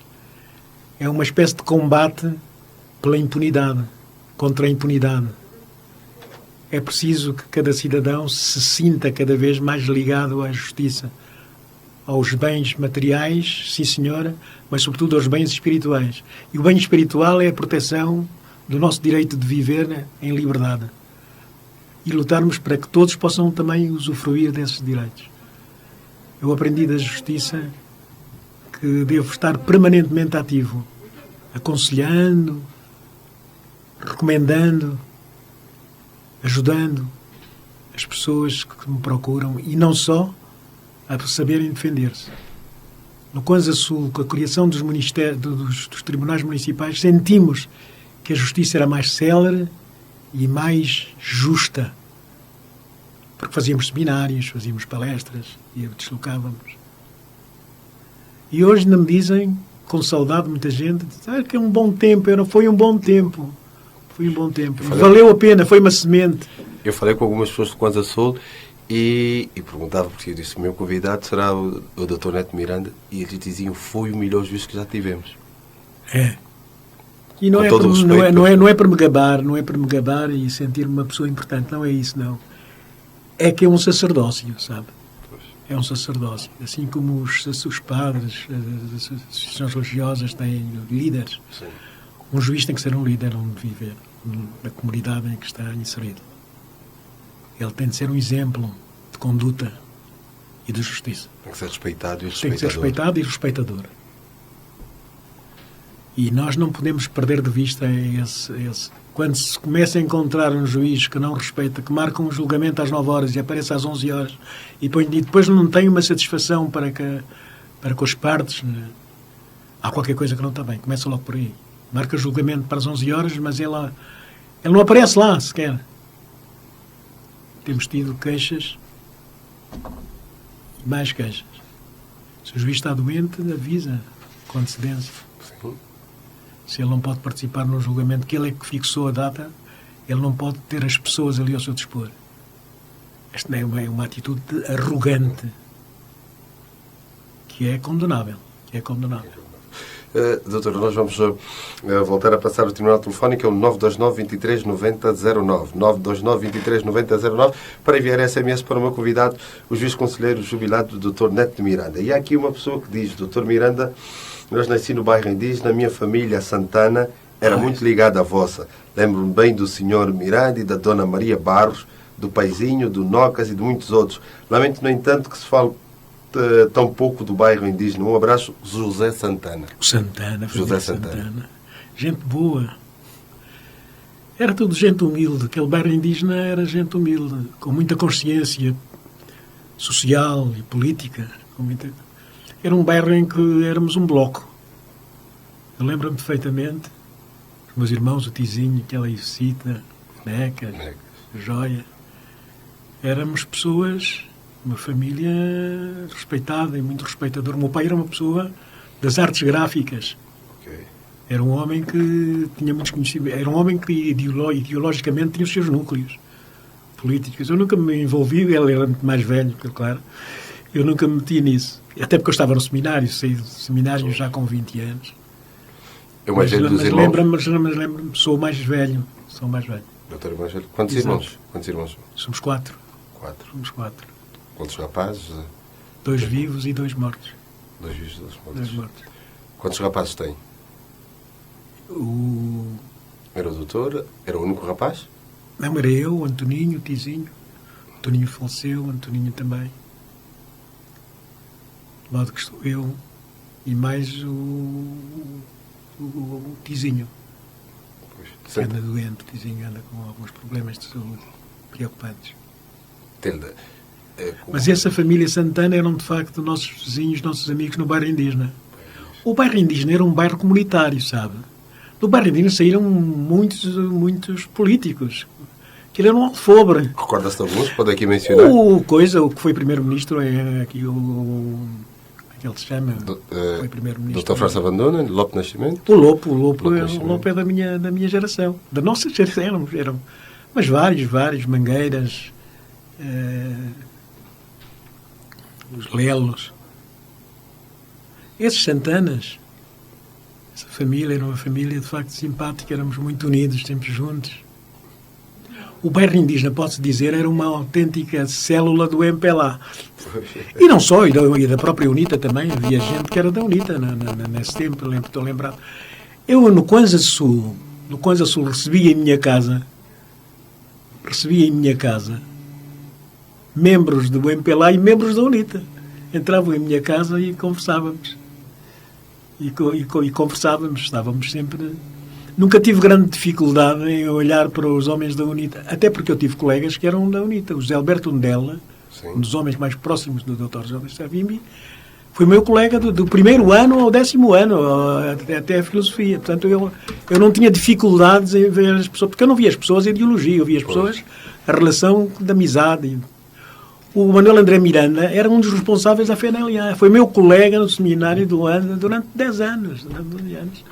Portanto, para mim, estas dificuldades de fulano é disto, daquilo, para mim não se punha. Nunca olhei para as pessoas pela sua ideologia, pela sua formação ideológica. Nunca me preocupou isso. Nunca me preocupou, porque eu via sempre as relações de amizade, de fraternidade, de entendimento desses meus amigos. Por isso é que se tornou um bom juiz. Talvez também tenha contribuído. Essa sua maneira Talvez tenha contribuído. De ver as coisas. Eu no Kwanza Sul recebia lá em casa e comia com eles os homens que eram da FNLA e da UNITA. Eu tinha, porque a minha democracia já estava a atuar. E democracia tem que ser assim. Temos as nossas preferências ideológicas, mas temos uma coisa que é importante. Somos todos filhos do mesmo povo. Mas isso não causava problemas, não é? Havia alguma antipatia. Havia pessoas que não entendiam bem isso. Mas eu já estava noutra, já estava a fazer a curva, né? Quando eles ainda estavam na reta, eu já estava a curvar. Porque nunca me preocupou muito. Verdade. Olha, doutor, e começo aqui. Há também aqui uma senhora, que esta senhora, eu sei que é brasileira, Eva Chaves. Ela diz, parabéns ao convidado, não o conheço, mas está a ser uma experiência muito rica ouvi-lo aqui no Vivências. A senhora Eva Chaves. As pessoas aqui... Temos estado a receber várias e porque eles pedem bonito o programa, estão acompanhando. Eu gostaria de pedir aos ouvintes que quando enviassem as mensagens colocassem também o nome, algumas mensagens com nome, como fez aqui o Santana também, para colocar, perguntar-se... Olha, aqui o António Francisco que pergunta ao doutor se com essa experiência toda que tens já pensou em escrever o livro de memória. Tentado a pensar. Nós temos necessidade de... Eu estou a trabalhar ainda no escuro um bocado sobre um processo penal para Angola com uma linguagem mais acessível, desbloquear determinados termos, explicar. Mas o que essa pessoa diz faz sentido. A experiência vivida ajuda sempre aqueles que precisam também, às vezes, do nosso abraço, do nosso apoio. Agora que estou jubilado, tenho mais tempo. Pois. Agora que estou jubilado, tenho um bocado mais tempo. Posso fazer um bocado de pesquisa, posso fazer direito comparado, posso fazer algumas incursões na nossa vida. Na nossa vida. Os magistrados têm de ser pessoas sociáveis. Têm que ser pessoas que se misturem, no bom sentido, com os membros das comunidades, com as comunidades. Eles têm um papel importante, eles podem contribuir para que haja esclarecimentos. Nós aqui já fomos ao Sambizanga, há uns anos atrás, e mobilizávamos a comunidade, e a comunidade ia pondo os problemas, uma espécie de consulta pública. É verdade que há advogados, mas as consultas públicas você também aprende, porque a pessoa põe o problema em voz alta.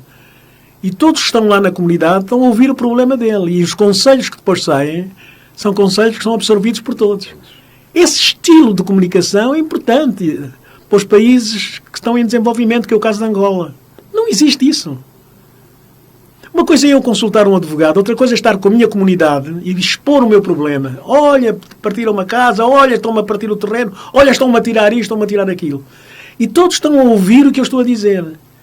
E a resposta do núcleo que está ali a orientar o encontro, então explica isto, o direito, etc, se é justo, o que é que devem fazer, o que é que não devem fazer. Estas atividades, este tipo de comunicação é importantíssimo. É importantíssimo. Não existe. E já tivemos, curiosamente já tivemos. Já tivemos. Mas neste momento não temos. Repara que a comunidade, por exemplo, aqui no Nova Vida, na zona do Nova Vida, juntar aqui 1000 pessoas, 2000 pessoas num sítio, e as pessoas porem os seus problemas, porem as suas dificuldades, até uma situação assim, como é que deve fazer? E vem um jurista, até pode estar também presente um representante das águas. É bom que o senhor que tenha a ver com a água aqui explique, mas não explica só a mim que não tenho água, mas explica à comunidade porque é que não há água aqui no Nova Vida. Quando de manhã a gente vê carros a tirarem água lá dos tanques.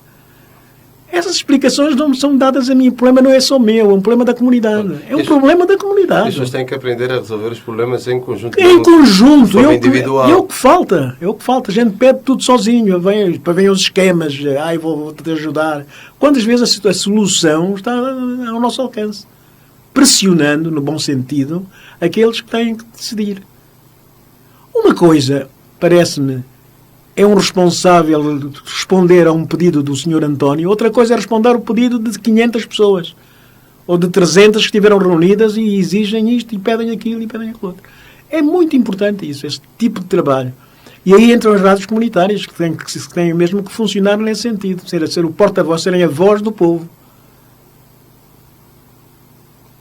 Eu gostei de ouvir aqui há dias um jornalista que dizia que Angola não jogava nada. E ele insistiu muito. E eu bati palmas porque ele estava a dizer, de facto, a verdade. Que o nosso guarda-redes olhava a bola e olhava para a frente para a coisa e mandava um balão. E o futebol fez. Por isso é que perdemos. Porque não se joga assim já. Eu acho que não se joga assim. Houve alguém que disse, doutor, que a forma como determinadas seleções jogam refletem um bocado o estado dos próprios órgãos que tutelam o futebol, das tais federações. Por exemplo, os alemães têm aquele futebol organizado, metódico. Sim, tem a ver com o Estado, com o modelo. O Brasil um bocado de samba no pé. É isso. O português aquele futebol de passos curtos. Nós não temos ainda um modelo. Pois, não é Não temos uma filosofia de jogo, não é? Uma filosofia. Pode-se perder, mas pode-se jogar bem. Uma pessoa pode perder um jogo, 2 jogos, 3, mas pode jogar bem.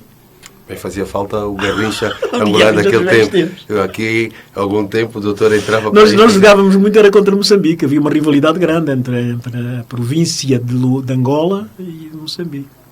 Olha, um ouvinte que pergunta, assim, é preciso saber de São Paulo, dos pretos e dos brancos, normalmente quem é que ganhava? Aquilo era uma rivalidade grande. Os pretos ganhavam, não é? Tinha os melhores jogadores, não é? Tinha grandes jogadores, pá. Mas ainda vai dando um toquinho... Tinha o Lila, tinha jogadores. Enchia-se ali no campo de São Paulo e junto à igreja, que aquilo agora são casas, não é? Sim, sim. Eu lembro, eu era jovem e assisti lá aos jogos, aquilo era impressionante. Grandes jogadores. Bons tempos. E ainda agora dá alguns toques de bola com os seus netos? Não tenho tempo. Não tem. Tenho um neto, mas ele não gosta muito de futebol. O Daniel? O Daniel. O Danny Boy. Ele gosta mais... Eu estava a dizer, este Daniel nasceu dia 17 de dezembro de 2009, porque o meu filho nasce no dia 15 de dezembro e ele estava lá enquanto a Patrícia, e quando eu estava já a voltar para casa a levar o menino, estava a nascer o Danny Boy. Mas eu sabia disso. Danny Boy. Eu sabia disso. O Danny Boy. Esse não gosta de jogar? Nada. Gosta muito de ver. Eu não gosto que ele veja muita televisão, aos bonecos animados. Quantos netos tem? A Patrícia tem 2 meninas? Patrícia, 2. Da Sandra, 2. 2 meninos, um casal. Pois, é um rapaz que eu conheci, pois. O Linga. Pois. O Linga e a Dária. Depois tenho da Patrícia 2 meninas. 2 meninas. 2, 4, 6, não é? Tânia tem um menino. A Tânia tem 1? 5. 2, são 5. 5. O Quilas ainda não... O Quilas não tem filhos. Não deu, né? Vamos ver se o casamos este ano. Há quem diga que os avós são pais com açúcar, não é? É isso. Olha, nós vamos fazer só uma... Vamos ouvir mais música. Dizer aqui os parabéns pelo programa especial. O Dr. Neto de Miranda Lopes Trigo, do CNJ, Conselho Nacional de Juventude, envia um abraço para o doutor. Diz que aqui está a gostar muito, e há aqui pessoas que enviam aqui, dizem que o senhor é um grande conselheiro. Já se essa pessoa enviou o nome, não tinha aqui o nome. Dina. Bom dia, Laureano, como está? Vivências, um grande programa, temos alimentado bem com essas bibliotecas vivas. Tens convidado. Parabéns ao seu convidado, grande homem, grande conselheiro. Senhora Dina, é verdade? Eu agradeço, porque porque algumas pessoas conhecem-me. Eu sinto que não fiz um grande trabalho como magistrado, mas fiz o possível sempre. E olhei sempre para as pessoas como destinatárias das medidas que eu assumia. Isso nunca me deixei de pensar. Sempre que fizesse um acórdão, uma sentença, pensava sempre nas pessoas que eram destinatárias dessa decisão. E tenho impressão que 99%, 90% foi sempre positivo. Nunca fui ameaçado por quem quer que seja, mesmo as pessoas condenadas. Explicava porque é que eram condenadas. As pessoas sabiam a dosimetria penal. Sabiam, não eram condenadas sem saber o que foi. E a prova. Quantas e quantas vezes tivemos que trabalhar nos municípios, nas comunas, para que a prova ficasse clara, para se poder decidir com justiça. Que estava bem evidente. O doutor sabe quem é a pessoa que ajuda o criminoso depois do crime, depois dele ter cometido o crime? Sabe quem é? Quem será? É o advogado. É o advogado. O advogado é o indivíduo que defende o criminoso depois de cometer o crime. Mas há muitas maneiras aquele que está com ele na altura do crime é o cúmplice, não é? Sim. Depois disso é o advogado. Há advogados que não defendem, fazem com que o criminoso, o delinquente, se penitencie junto do tribunal. E há uma circunstância atenuante, a confissão. O arrependimento que uma pessoa manifesta que errou faz com que o juiz, faz com que o tribunal, com que a decisão seja reduzida. A pena seja reduzida. O que é importante. Porque, afinal de contas, as penas não são apenas para punir, é para corrigir. É para corrigir. E quando o tribunal sente que a parte está arrependida, então, pois, estamos no bom caminho. E reduz-lhe a pena. Doutor, conhece pessoalmente Rui Mingas? Conheço. O Rui Mingas também é da minha geração, um bocado. Rui Mingas, lembro-me dele como desportista e como cantor. E aprecio muito a música que ele seleciona e a música que ele embora tenha pena dele não cantar praticamente mais nestes últimos tempos. Não é? Pois, fez um lançamento de um disco. Eu gosto muito do Rui Mingas. O ano passado perdeu o irmão. É verdade. Estava muito bem com o André. É verdade. E como escolheu Rui Mingas, vamos ouvir uma música, caros ouvintes, depois do Rui Mingas, depois vamos entrar para a reta final do programa. Continua a chegar, 929 23 90 09. Eu termino ao telefone para as mensagens. Vamos ouvir a música Meninos do Amo, doutor. É muito bonito. Muito bonito, do Rui Mingas. E voltamos já.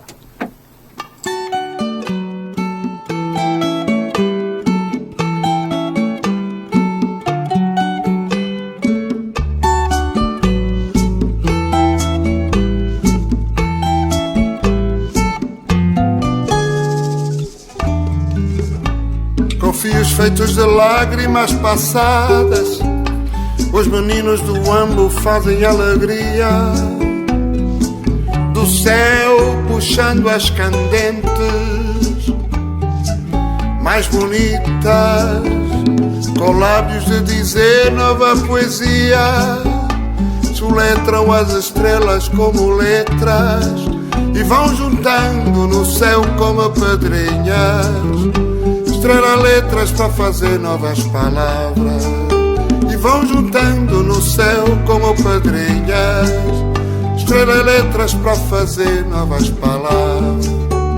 Os meninos à volta da fogueira vão aprender coisas de sonho e de verdade. Vão aprender como se ganha uma bandeira. Vão saber o que custou a liberdade. Com os nomes mais lindos do Planalto, fazem continhas engraçadas de somar. Juntam fábula com flores e com suor e subtraem manhã cedo por luar. Dividem chuva miudinha pelo milho, multiplicam vento pelo poder popular. Os meninos à volta da fogueira vão aprender coisas de sonho e de verdade. Vão aprender como se ganha uma bandeira. Vão saber o que custou a liberdade. Palavras sempre novas, sempre novas. Palavras deste tempo sempre novo.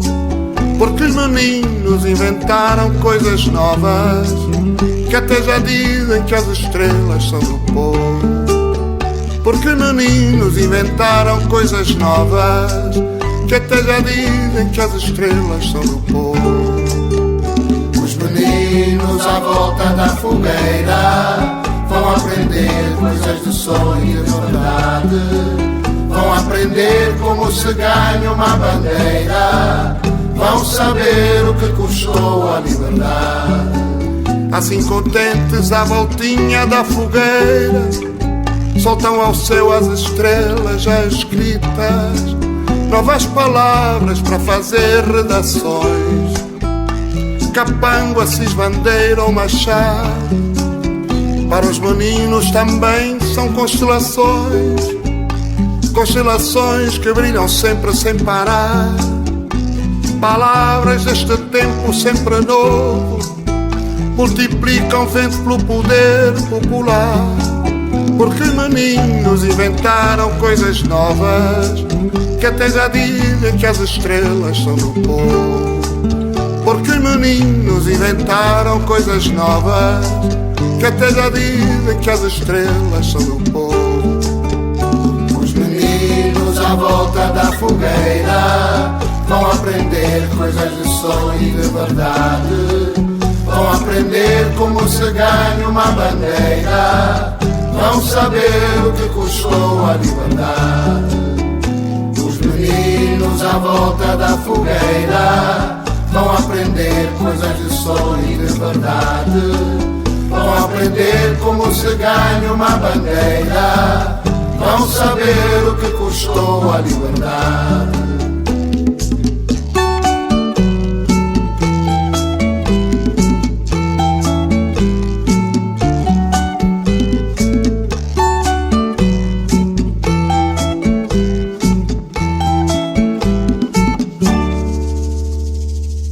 Vivências.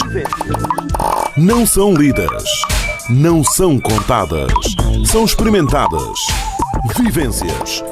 Na Rádio Mais, com Armindo Laureano.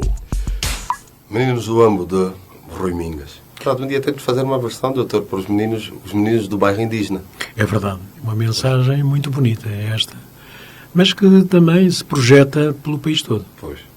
Os meninos do Ambo representam uma parte, digamos, da nossa realidade social e do nosso povo todo. Do nosso povo todo. Sem restrições. O povo dessa Angola. Que bem conheço. A Patrícia falava-me que tem ainda na memória as viagens que faziam de carro. Viagem de família e que o senhor cantava. Eu cantava. Eu tinha estado no seminário, nestes anos que estive lá, toquei piano. Eu tocava na igreja da Sé. na igreja da Sé Catedral, órgão. Na Quaresma, na parte religiosa, fazia parte do grupo coral do Seminário de Luanda.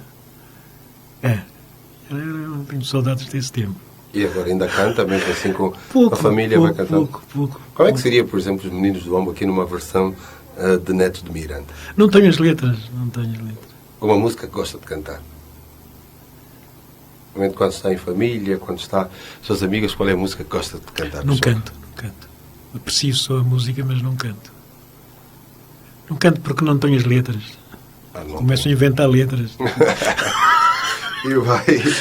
Começo a inventar letras. E vai ficar... Olha, aqui alguém diz, eu sou da família Pinheiro e quero agradecer ao doutor por tudo quanto fez pelo meu pai para que desempenhasse as suas responsabilidades profissionais. Parabéns à senhora Maria. Sim, senhor. Pinheiro é um homem de muito trabalho. O pai dessa senhora. O Pinheiro era do Celes, estava em Vila Nova do Celes, e eu chamei-o para Novo Redondo. E ajudei a preparar-se. Hoje é um juiz. Está jubilado também, está reformado. Como juiz provincial. Está reformado também. É uma família que eu conheço bem. Aliás, eles são uma família grande. Havia um Pinheiro também aqui no Exército. Mas este Pinheiro era de Vila Nova do Celes. O senhor é um homem bondoso. Sente que em algumas situações as pessoas abusam da sua bondade? Da sua honestidade? Já. Eu, por exemplo, não assino papéis e uma vez uma senhora fez um contrato connosco, uma casa, e depois começou a dar o dito por não dito. Eu fiquei muito sentido. Aproveitou-se para não termos um contrato escrito. E então começou depois a dizer coisas que não estavam naquilo que tínhamos verbalmente também decidido, não é? E tínhamos acertado. Eu vejo o problema de nós não podemos esperar das pessoas qualidades. Confio muito nas pessoas. Acho que a vida tem que ser feita com pessoas e a nossa vida e ao nosso redor não são só as pessoas da nossa casa, são também as pessoas da nossa comunidade. Este sentido amplo eu acho que é fundamental para vivermos em paz e com sossego. Mas algumas situações o decepcionam. Poucas. Eu felizmente sinto-me bem. Tenho pessoas que foram meus alunos, pessoas com quem trabalhei, que depois se projetaram e que... Um rapaz que não me lembro o nome dele, que é historiador, que é de Conza Sul.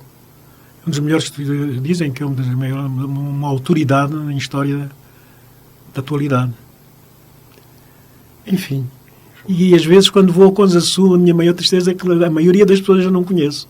Poxa, não. Os tempos mudam, eram miúdos, muitos deles. Mas qual será o seu legado, doutor? É o carinho pelas pessoas só. Não tenho mais nada. Materialmente não tenho nada. Não tenho casa no Conza Sul, não tenho. Tenho aqui em Luanda, no Nova Vida. Mas vou-me preocupando com o que se passa no Conza Sul. Sobretudo no que toca à justiça. Eles têm lá bons magistrados.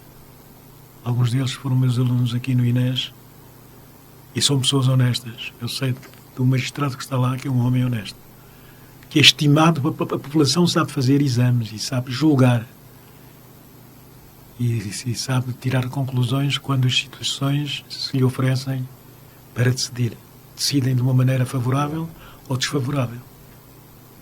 Olha, estou a ver o meu professor Neto Miranda, aprendi muito com ele no SUMB. Bernadette, Joanes, agora também Teixeira. A Joanes, filha do Joanes, filho. Bernadette. É, umas pessoas só pelo nome. Lembra-se. É Joanes. Há um Joanes que é membro do governo. Não, Joanes André? Não sei se era. Mas é Bernadette que aqui fala. É ver isso. Então, como é que gostaria de ser recordado depois de passar para o outro lado, melhor dizendo, quando deixar esse mundo? Como um homem bom que contribuiu para que as coisas, para que a vida em comunidade fosse possível, em benefício de todos os comunitários. É esse sentido. Que fiz esforços no sentido de unir a comunidade e oferecer-lhe o que melhor ela tem, a justiça, o direito, a dignidade da pessoa humana. O senhor acredita na vida depois da morte? Acredito. Como contributo para que outros vivam. Como a possibilidade com a minha morte, todos poderem viver. Sabe que a vida também tem uma fase que a gente nunca lê, a gente nunca leva em conta, que é o espaço. Que é o espaço. E precisamos de espaço para todos viver, aqueles que ainda estão para viver e aqueles que já viveram. E os que às vezes encurtam a sua vida também por condutas precipitadas. É preciso que uns deixem esse para dar espaço a que eles tiverem. Já reparou se a Zinga Band ainda fosse viva, etc. E aquela volta toda do tempo dela. Mas não tem medo da morte. Essa sensação de finitude das coisas. Não, mas cuida-se. Cuida-me. Evite que a morte ocorra por desleixo, não é? Não tem consumos de álcool. Não fuma? Não fumo, nunca fumei. Agora dizem-me que eu faço pouco exercício, né, em casa. Vai caminhando para aí? Durmo muito tarde, umas 3, 4 da manhã todos os dias. Lê muito? Leio muito e estou a tentar escrever alguma coisa. Poxa, noite. Olha, mas ainda tem 72 anos agora, mais 28 chega aos 100. É isso, vamos lá ver. Chega aos 100. Se aos 100 ainda encontro aqui o Vivências. Vamos. Gostei muito deste programa, gostei imenso deste programa. Eu disse coisas que não pensava vir aqui dizer, não é? Portanto, o realizador do programa, o apresentador, que é o realizador, sim, tem de facto qualidades fabulosas, porque sabe ir buscar as informações necessárias em enriquecimento do programa e sabe tratar convenientemente e bem os entrevistados. Este programa tem ação, tem muito interesse. Acho que lhe pode introduzir um sentido comunitário durante 10, 15 minutos. Algumas questões da comunidade. Muito obrigado, muito obrigado. Me parece que cabem no Vivências. E é isto que nós queremos fazer tem sempre. Um bom apresentador, um bom realizador, um bom produtor. E depois tem uma equipa de jovens. Eu gostei muito de ter estado aqui. Eles são de outro tempo. Esqueci-me que estava a fazer um programa de rádio. Esqueci-me. Estamos numa... Esqueci-me. E continuamos nesta conversa. E o programa leva para isso. Essas vivências mesmo de vocês que têm vida vivida, têm história, para poderem passar para as gerações mais novas, para que tenhamos essas referências e esse exemplo daquilo que é. Doutor, a sua esposa, e outro dia quando fui lá para casa ela não estava, a senhora Maria Alcina. Não estava. Não estava, nem está cá ainda. Queria muito. A última vez que estivemos juntos foi no outro programa. E uma coisa, continua apaixonado pela sua mulher, como de início? Sim, nós somos felicíssimos. Todos os dias renovamos os nossos sentimentos de carinho, de amor e de luta pela nossa família, pelos nossos filhos, pela qualidade deles. Somos muito felizes. E como é? Há mais de quase 40 anos. Quase 40 anos, sim. Mais de 40. 40 anos agora tem a Patrícia. 40 anos tem a Patrícia. É isso. Patrícia de 72. Fez com a... Se ela estivesse aqui, dizia, tu nunca sabes a minha idade. Não sei se sou velha. Ela é de abril. 29 de abril. Sim, senhor. 29 de abril de 72. Mas como é que é o amor depois dos 70 anos, doutor? É diferente? É mais verdadeiro? Isso depende muito do perfil de cada um de nós. Para mim, é uma renovação permanente e contínua desta vida que nós começamos há quase 50 anos. E entendemos-nos facilmente. Acho que não somos egoístas. O dinheiro que tenho é o dinheiro que ela tem. As conquistas são para nós distribuirmos por todos nós, até chegando aos filhos. De forma que eu não tenho dificuldade. Estou todos os dias a falar dos filhos, dos netos, todos os dias. E a falar da Maria Alcina, que é a timoneira. Acho que eu sou um bocado preguiçoso, às vezes não gosto de fazer ginástica, não gosto de dar umas bolas aqui pela comunidade, por Nova Vida. Mas isso é... Já corri muito quando era o Garris. Pois. Eu acho que elas percebem-nos melhor do que nós. Porque para nós é sempre muito difícil perceber as mulheres. É isso. Mas incontestavelmente sou um homem muito feliz. Muito feliz. Muito feliz. As coisas que mais me entristecem não são as questões da minha família nem da minha casa. São as questões da nossa comunidade. Isto preocupa-me. Do país em si. Do país, isto preocupa-me imenso. Eu não consigo viver fora deste país. Porque eu já fui um um puto, quando era miúdo, que me limitava, digamos, aos horizontes que os colonialistas e que as autoridades coloniais permitiam. Agora que somos independentes, devemos ter horizontes largos, amplos, devemos ser felizes. Todos os dias acordar com felicidade. Que não falte às famílias um bocado de pão e o feijão e as batatas também fazem falta. Há quem não coma todos os dias, porque não tem possibilidades. Custa-me acreditar nisso. Crescer mais e distribuir melhor. É. Fazer, dizer e fazer. Dizer e fazer. É muito importante isso. Que a comunidade se sinta protegida. Se sinta protegida. Doutor, nós estamos mesmo na reta final do programa. Bravas para quem foi um prazer tê-lo aqui comigo. Foi um desejo antigo que eu tinha de o entrevistar e aqui tive essa possibilidade. Graças a si e os ouvintes também que participaram, agradecer a todos. Fizemos um grande programa. Muito obrigado. Nós vamos fechar com uma música, curioso que escolheu uma música do jovem, porque falou da juventude, do puto português. Do puto português, que é bem interessante. Gosta dele também? Muito. Ele, se for bem acompanhado, com bons compositores e tudo, ele interpreta bem, é um grande intérprete. E eu quero agradecer ao Laureano também o convite que me fez e a maneira como senti este programa. Um programa real, vivências, é mesmo viver.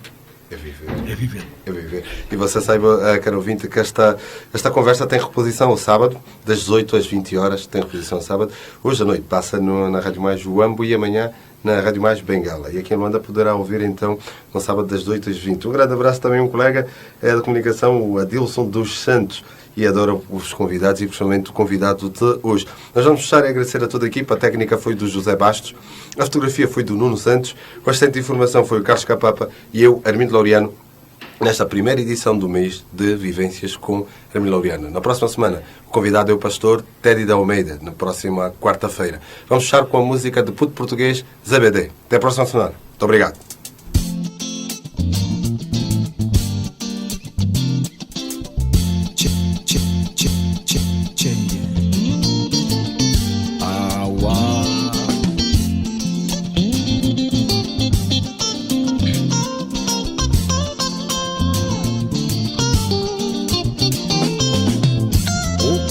Está me borrar, vou falar com o mano mais velho para ver se vai me ensinar as quedas do antigamente. Segunda no chá de cachimbo, estou ver a banda maravilha e assim começa a semana das crocodecas Suagarina. CBD sem CBD, CBD sem CBD, CBD sem CBD, CBD sem CBD, CBD sem CBD, CBD sem CBD, ai CBD sem CBD, CBD sem CBD.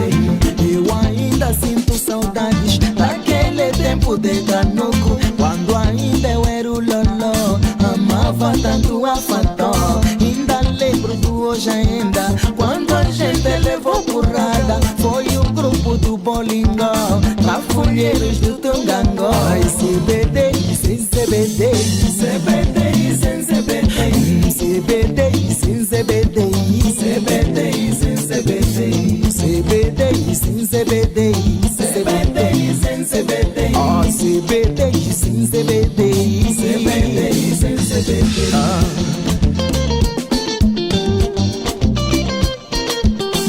Este é o solo do Guapi.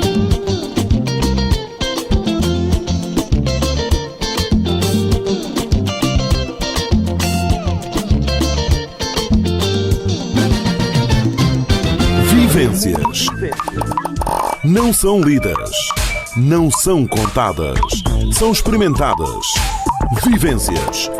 Na Rádio Mais, com Armindo Laureano.